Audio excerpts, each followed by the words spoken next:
Tais-tais, la fille. Et écoute pas ce que je vais te dire. Je te donne 8 jours pour mêler vos sabots. Pas plus. Mêler nos sabots? Pas comment ça? Oh, si c'est Dieu pour toi. Mais t'es corpugnante que j'aurais cru. Ah oui, je crois pas que j'avions tout compris tout de même. Et après, on demande à monsieur le curé de bénir tout ça. Allez, mets ton tapis. Et puis, ton bonnet neuf.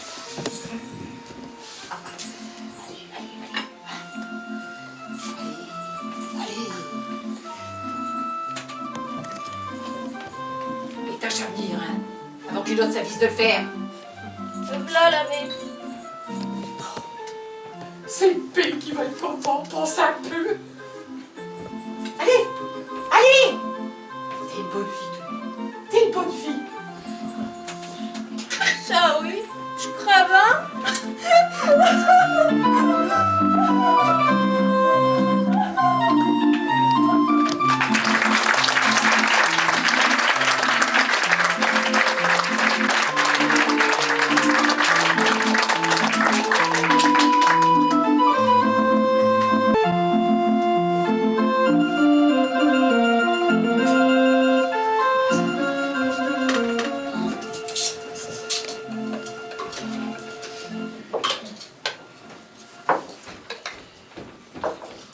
Je lui dis un peu vin pour Charlot. La bien méritée, non? Pour sûr qu'il l'a mérité. La bêché le chant du haut tout le matin. Ou ce que c'est le plus dur. Tellement que c'est pentu. Les parties au lever du soleil. Sûr qu'il ne ménage pas ta force. Ça, il recule pas dans l'ouvrage, hein. Jamais il rechigne. On peut dire que la Louise, elle aura pas à se plaindre. Pas vrai. Elle pouvait pas trouver mieux que mon Charlot. Un beau gars. Travailleur et honnête. Et lui tout pareil. Parce que la Louise, c'est une fille qu'elle est jolie comme un cœur et gentille. Et tout sérieuse avec ça. Chose qui fait rare à cette heure. Et pas feignante non plus. Je l'ai vue travailler au champ, tout comme un homme. Et à droite de ses mains, t'as-tu vu les beaux draps qu'elle a brodés pour son trousseau? Avec les belles lettres, comme elle a appris à l'école. Ça oui, j'ai vu ça aussi. Et je te dis que ton gars, Charlot, il a tout lieu d'être content. Et c'est quand qu'il a marié? Y'a rien qui presse. On n'a pas le temps. Ah, Charlot, c'était fini dans ce champ. Non, c'est pas fini. Le saleté de terre, ça me casse le nez. Vous avez vu? Vous êtes au courant? Rien vu, mon petit. Mais aussi, on a travaillé tout le matin. Qu'est-ce qu'il fallait voir? Bah, il y a le fils Balin qui est venu voir sa mère. Fils Valin? Qu'est-ce que tu dis? Je dis que le fils Balin, il est là, au village. Et pour qu'est qu'on n'a rien vu, rien entendu? C'est qu'il a laissé la calèche à l'entrée du village, un attelage de toute beauté. Eh ben. Comme celui de Maître Homo au manoir. Eh ben, et lui, tu l'as vu? Bien sûr que je l'ai vu. Tout le monde, il l'a vu. Et où est-ce qu'il est à cette heure? Là-bas, au milieu de la place, à faire son important. À ce qu'on dit, sa mère, elle l'a promené dans tout le village pour qu'il se fasse admirer. Et puis comme ça, hein, bras dessus, bras dessous, ils ont été voir le maire, l'adjoint, le maître d'école, et maintenant ils sont là qui causent avec monsieur le curé. Avec monsieur le curé? Oh, elle n'a pas honte? Et à quoi qu'il ressemble? Faut le voir, hein, un vrai monsieur, élégant qu'il est, avec la redingote, le chapeau de forme, et même une canne. Puis il regarde l'heure à sa montre, comme un qui a pas que ça à faire. Peut-être ben qu'il a ses vaches à traire. Ça suffit! Tais-toi maintenant! Bah quoi, je peux pas raconter ce que j'ai vu. Laisse donc ton frère parler. Puis c'est la tante et la mère qu'elles ont envie de savoir. Oh, ça oui, j'avais envie de savoir. Parce que je me demande comment elle ose traverser tout le village et montrer à tout le monde son vieux. Après ce qu'ils ont fait, elle et son homme qui vaut pas mieux. Oh, que c'est une abomination. Comment que ça se peut qu'elle a pas honte? Et pour qui elle honte? Pour qui? Mais qui que tu dis, mon gars? Pour qui cette mère dénaturée? Une qui devrait rougir parce qu'elle a vendu son enfant. Et puis tu le sais, ça, Charlot. Tu sais qu'elle a vendu son vieux. C'est qui d'une mère, ça? Non, non, c'est pas d'une mère. Oh, une abomination. Tu le sais, tu comme nous. Tu la connais, l'histoire dont on n'a pas fait secret. la belle Madame Dubière, qu'elle a rôdé dans le coin pendant des jours. Puis qu'elle est entrée ici, toute tremblante, et qu'elle t'a caressé la tête avec sa petite main blanche. Une main qui n'avait jamais vu la lessive, pour sûr. Et qu'elle a dit qu'elle voulait t'emmener. Elle voulait emmener mon Charlot. Oh, parce qu'elle d'enfant, elle en avait pas. Elle voulait m'adopter. Blas qu'elle voulait. Et c'est pas tout à fait de même. Et son mari, qu'il était là aussi. Il a tout expliqué, ce qu'il voulait dire par là. Que je serais leur héritier. Leur héritier, t'entends? Blas qu'il a dit. Donc à vous, les parents, il servirait une rente de 100 francs par mois jusqu'à votre mort. Et que tout ça, il serait réglé devant le notaire. J'ai tout par cœur, tellement que vous l'avez raconté. Et puis, les billets. Mais ouais, le gros tas de billets qu'il a posé ici même, sur cette table, en cadeau, pour m'avoir tout de suite. Un morveux et crotté que j'étais. Tout cet argent. C'est-il pas une insulte pour nous autres, qu'on vit notre travail sans jamais souffler? Et toi, LP, pauvre gnanc, vous avez fait les fiers. LP, d'un coup, il a balayé la table. Envolez les billets. Ah, ça vous a fait plaisir, hein, de les voir se baisser pour les ramasser. Ah oui, ben plaisir. Surtout qu'ils ne sont pas beaucoup baissés pour les gagner. Et même après ça, il a encore insisté, le malhonnête. Mes amis, qu'il dit. Mes amis, on les connaissait même pas. Sûr qu'on n'a pas gardé les cochons ensemble. Pensez au bonheur de votre enfant, à son avenir. Mais, dis voir, Charlot. Le bonheur d'un enfant, c'est-il pas d'être avec ses parents qu'il aime? Et l'avenir donc? C'est-il pas la peine d'y penser à l'avenir quand il est vu d'avance? Un fils, il est là pour aider son père quand il se fait vieux. Tout comme il a fait son père avant lui, et le père de son père. Ça a toujours été comme ça, non? Et là, ton père, il les a chassés comme des gueux qui sont. Dehors, qu'il a dit. Notre vieux les poids à vendre comme un bestiau. Et que je vous revois plus par ici. Sinon, je lâche les chiens. J'ai pas vendu mes enfants, mais je suis pas riche, mais je t'ai pas vendu, mon Charlot. Bah, t'aurais-tu? Bah, mon Charlot, tu vas pas nous reprocher de t'avoir gardé? Bah si, je vous le reproche. Peut-être que des gnans. Des parents comme vous, ça fait le malheur des enfants. Vous mériteriez que je vous quitte. Faut que vous ayez été bête pour laisser prendre le petit au malin.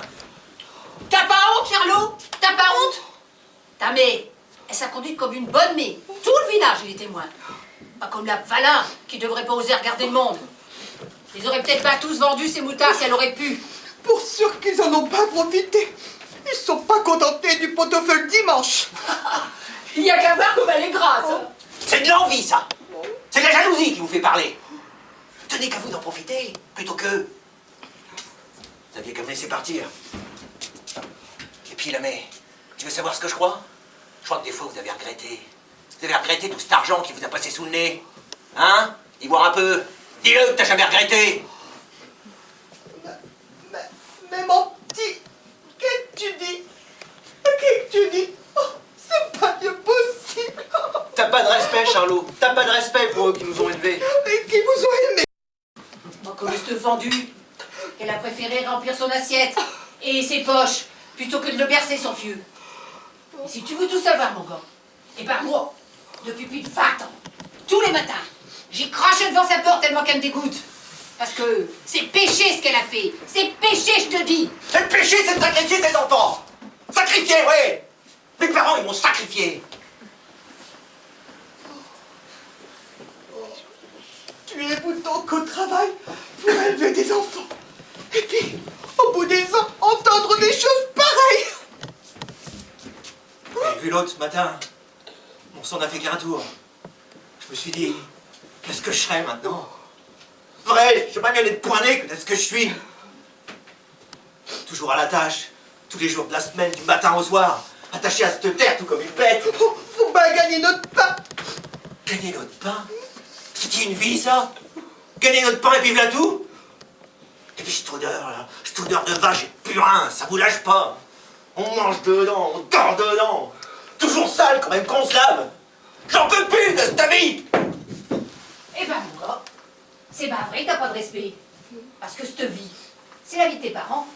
Et si tu la méprises avec, Il faut croire que le fils va là et t'a fait tourner la tête. M'a juste fait voir la vie qui aurait pu être la mienne. Sans vous. L'oreille du beau linge, le beau chapeau, la montre en or. Et t'aurais fait le joli cœur au milieu de la place. Tu crois que c'est ça la vie? Mais pense un peu, mon petit. Sûr qu'il a de l'argent, ton beau monsieur. Et après, qu'est-ce qu'il est de plus que nous sur cette terre, hein? Il sait même pas faire pousser son pain. Sans nous, il crèverait de faim. Feignant, tout ce temps que vous êtes. Ça suffit, Charlot. On t'a assez entendu, t'en as trop dit. Je dis ce que j'ai à dire. Occupe-toi de tes affaires. Justement, tu fais pleurer la mienne, alors c'est mes affaires. C'est toi le gamin qui va te faire t'entendre. Quand tu auras su autant que moi sur cette saleté de terre, quand tu te seras brisé les reins pendant quelques ans pour lui faire donner ce qu'elle doit, alors tu pourras causer. Va pas falloir que tu t'y mettes. C'est pas ce que je compte faire. Et puis, je sens bien que j'aime mieux de pas rester ici. Parce que je vous le reprocherai du matin au soir et que je vous ferai une vie de misère. J'aime bien m'en aller chercher ma vie autre part. Maman Charlot, où tu vas aller? Je vais Robin, n'importe où, ça sera mieux qu'ici. Parce que ça, tu vois la mais je vous le pardonnerai jamais. Jamais. Mais mon petit, attends au moins que ton pays rentre. Moi, j'ai plus rien à lui dire. Et la Louise, t'as promis. Qu'est-ce que je vais y dire? La Louise, elle est tout comme vous, la Louise. Va pas plus loin que le bout du champ. Oh, mais qu'est-ce qu'il te faut donc? Une gobelette du bière? Qui regarde si c'est propre avant de s'asseoir? Oh, mais qu'est-ce que je vais y dire? Rien, la mère, rien. J'attends un temps.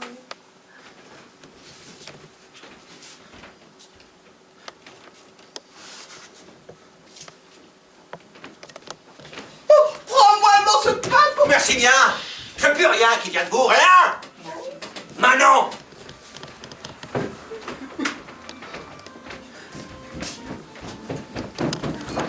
Tu t'en repartiras, mon gars! Tu t'en repartiras!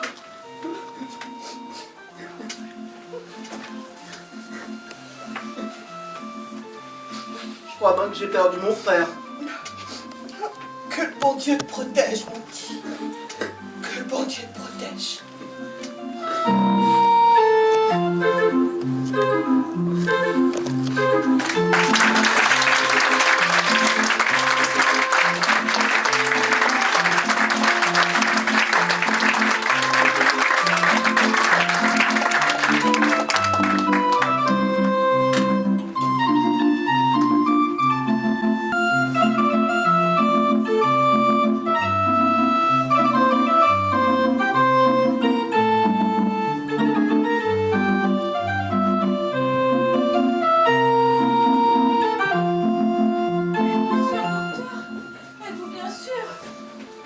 Comment? Je ne me trompe jamais, madame. Soyez tranquille. C'est que c'est tellement inattendu.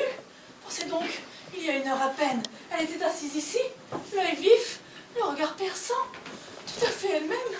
Je n'aurais jamais pu imaginer. Oui, on est bien peu de choses.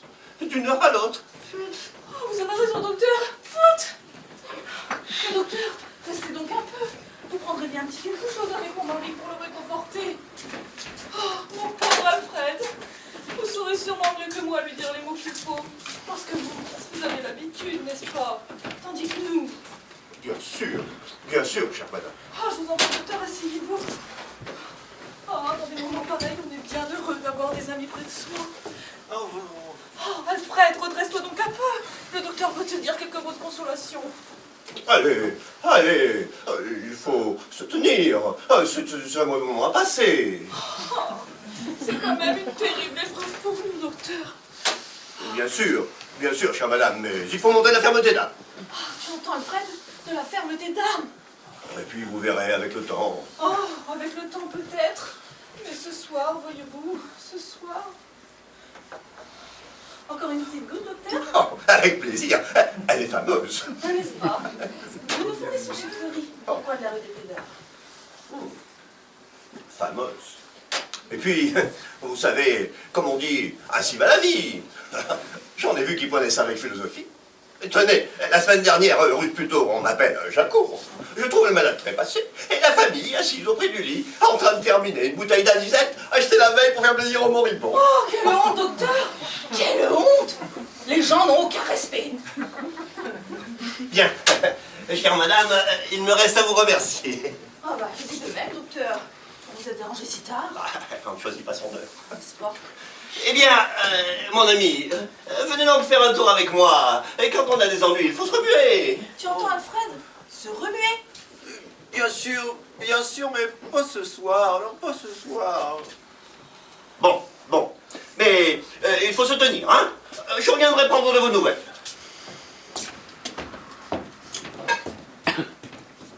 Pardon, madame, vous avez bien dit chez Fleury? Oui, oui, docteur. Rue des Plaideurs. Bonsoir, docteur. Bonsoir, madame.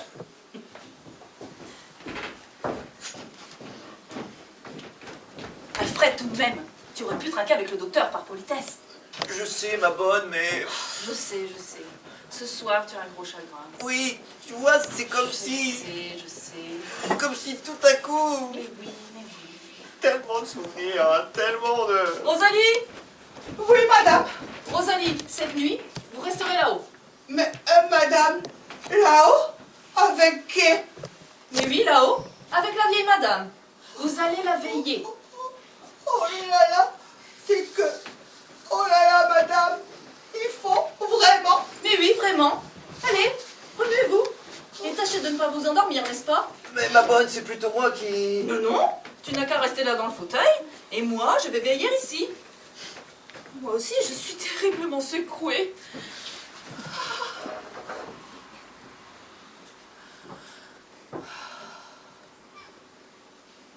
Alfred, sais-tu si ta mère a fait un testament?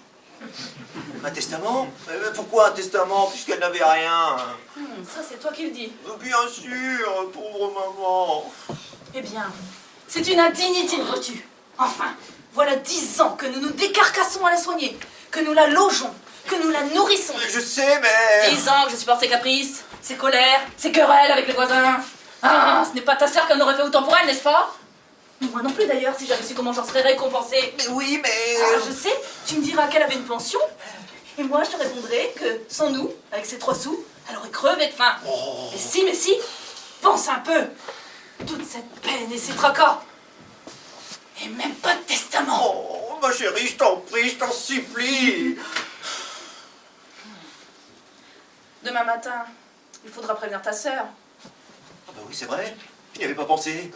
J'enverrai Rosalie. Tu crois? Ah non, c'est plutôt moi qui... Non, j'enverrai Rosalie. Il faudra aussi prévenir mon chef au ministère.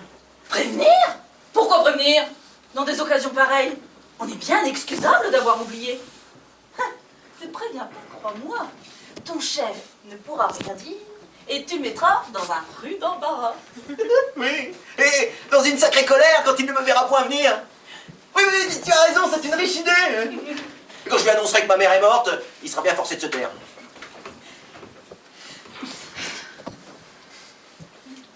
Mais dis-moi, Alfred, la pendule, ta mère te l'avait bien donnée, sa pendule, n'est-ce pas? Oui. Elle m'a dit, mais il y a longtemps que ça, c'est quand elle est venue ici. Elle m'a dit, ce sera pour toi la pendule si tu prends bien soin de moi. Eh bien, il faut que tu ailles la chercher, sinon ta sœur nous empêcherait de la prendre. Tu crois? Ah, certainement que je le crois. Tandis qu'une fois ici, ni vu ni connu, c'est à nous. Et puis aussi, tu prendras le petit coffret. Quel petit coffret? Celui qu'elle cache sous son lit. Il est pour moi. Elle me l'a donné un jour qu'elle était de bonne humeur. Vraiment? Maintenant? Tu veux le prendre maintenant? Ça pourrait attendre un peu, non? Attendre que ta sœur arrive, peut-être. Pauvre innocent, va. Ah, tu ne changeras donc jamais. Tu nous laisserais mourir de faim plutôt que de faire un mouvement. Oh, mourir de faim, il ne faut pas exagérer. Allons, c'est maintenant qu'il faut agir, sinon... Oh. Et puis aussi, il faut que tu prennes la clé. Quelle clé? La clé du petit coffret. Elle la porte autour du cou. Autour du cou? Tu veux que je... Et puis, il faut bien. Allez, vas-y, gros Nico. Oh, vraiment, ma chérie, qu'est-ce que tu me fais faire? Viens avec moi, moi. Ah non? À toi d'agir pour une fois. Après tout, c'est ta mère, non? Et Rosalie? Oh, mais Rosalie, elle dort, c'est sûr? Elle dort. Allez, remue-toi. Et fais attention à la 4e marche. Celle qui grimpe.